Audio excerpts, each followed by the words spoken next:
He thought she was just a housewife until she walked into his meeting as the owner. Get ready for the ultimate payback. My name is Sarah, and for 7 excruciating years, I allowed my husband, Mark, to treat me like I was invisible in my own home. Mark was the quintessential arrogant executive, a man who wore Italian suits like armor and believed his job at the marketing firm made him a god among men, while I was just the simple housewife who stayed home raising our twins. Every evening, he would come home, tossing his keys on the counter, barely acknowledging my existence, and launch into a monologue about how brilliant he was and how incompetent everyone else was. He loved to belittle me, specifically about money. "You wouldn't understand business, Sarah," he would say with that condescending smirk that made my stomach turn. "Just make sure my shirts are ironed and the dinner isn't burnt."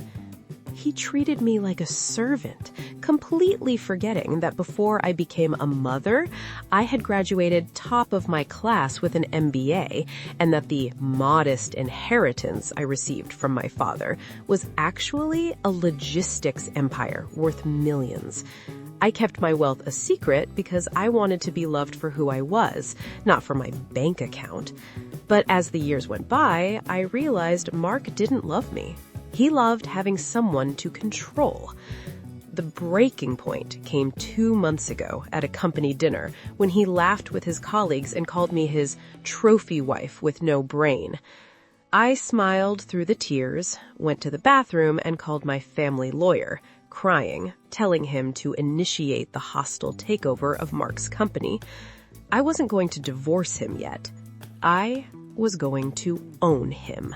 The process of buying the company was done in total secrecy, through shell corporations and lawyers who knew how to keep a secret.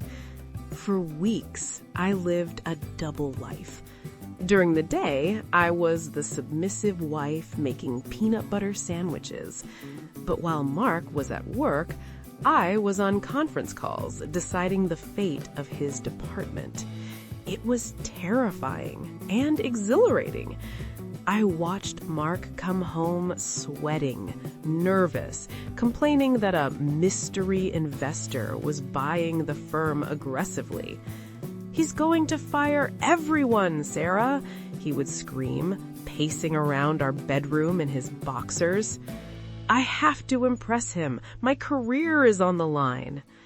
It took everything in me not to laugh in his face, seeing this bully trembling like a leaf. I comforted him, ironed his lucky suit for the big board meeting where the new owner would be revealed, and told him everything would be okay, lying through my teeth. The morning of the meeting, I woke up early and drove to the office in my old minivan, entering through the private elevator. I needed to see him before the reveal.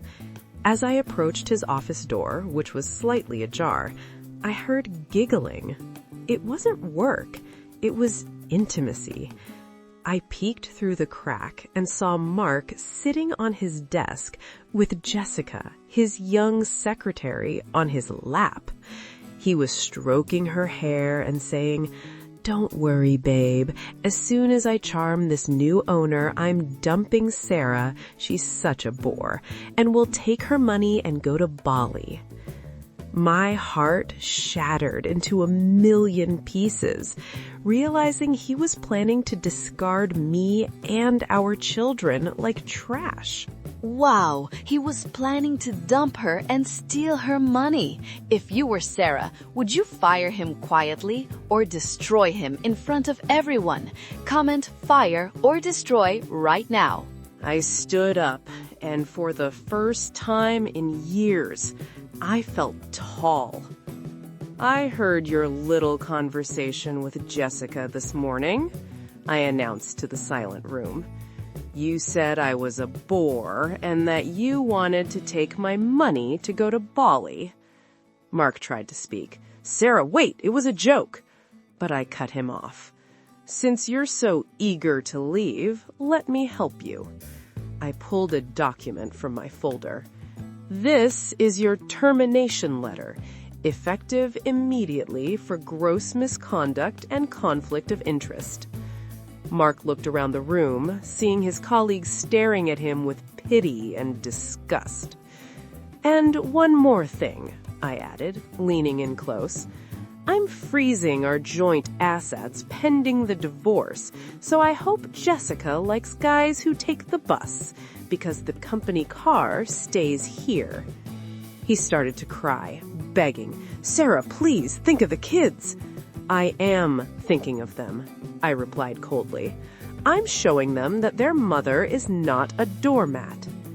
I signaled to security. Escort him out. 2 guards grabbed him by the arms and dragged him out of the boardroom while he screamed my name. I watched him disappear into the hallway, feeling a weight lift off my chest. The aftermath was swift and brutal for him. Jessica dumped him the moment she realized he was broke and unemployed, proving their love was as fake as his career. Mark tried to fight the prenup, but with the evidence of his infidelity and the fact that I bought the company with my separate inheritance, he walked away with nothing but his clothes. I promoted the VP of sales to run the daily operations, and I went back to school to finish a degree in art history I had abandoned for him. The kids are happier now, living in a home without tension, without a father who ignores them. Sometimes Mark calls me, asking for a second chance or a loan. I just tell him to send his resume to HR and hang up. It took me 7 years to find my voice, but I learned that the best revenge isn't screaming, it's succeeding and owning the building your ex gets kicked out of.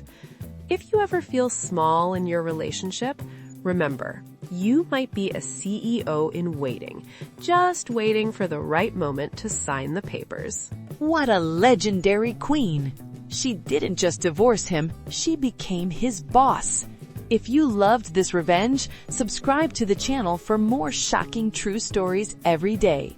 Bye! I walked away from that door silently, wiping the tears from my face, and went straight to the executive bathroom to transform. I washed my face, put on the red lipstick I hadn't worn in years, and changed into the tailored black Chanel suit I had hidden in my bag. I wasn't the sad housewife anymore. I was the CEO. I walked into the boardroom where the entire board of directors was waiting nervously for the mystery buyer. I sat at the head. I walked away from that door silently, wiping the tears from my face, and went straight to the executive bathroom to transform. I washed my face, put on the red lipstick I hadn't worn in years, and changed into the tailored black Chanel suit I had hidden in my bag. I wasn't the sad housewife anymore. I was the CEO. I walked into the boardroom where the entire board of directors was waiting nervously for the mystery buyer. I sat at the head of the table, the chair meant for the boss. The VP of sales looked at me confused. "Excuse me, miss? Aren't you Mark's wife? You can't be here." I didn't say a word. I just checked my watch. 5 minutes later, the door opened and Mark walked in, fixing his tie, looking arrogant, until he saw me sitting in his boss's chair. His face went pale. "Sarah?" he hissed. "What the hell are you doing here? Did you bring my lunch? Get out before security drags you out." He reached out to grab my arm, treating me like a child. I looked him dead in the eye and said calmly, "Sit down, Mark. You're not talking to your wife. You're talking to the owner of this company." I threw the acquisition papers on the table. The room went silent. Mark read the cover page and his knees buckled.